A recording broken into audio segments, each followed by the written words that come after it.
खुद को मुआशी द्यो समझने वाला भारत अंदर से खोखला होने लगा। एविएशन इंडस्ट्री बहरान से दो चार है। बैनुल-अक़वामी जरीदे फाइनेंशियल टाइम्स समेत मुख्तलिफ रिपोर्ट्स ने भारतीय एविएशन इंडस्ट्री की संगीन खामियों की निशानदही कर दी।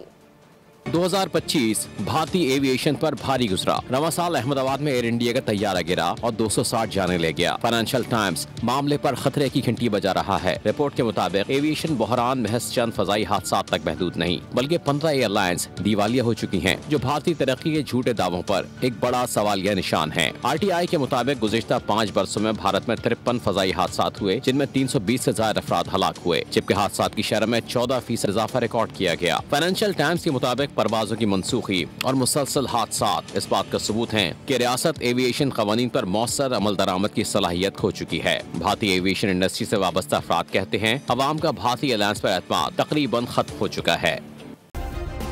सब्सक्राइब करें और बेल दबाएं ताकि कोई खबर रह न जाए।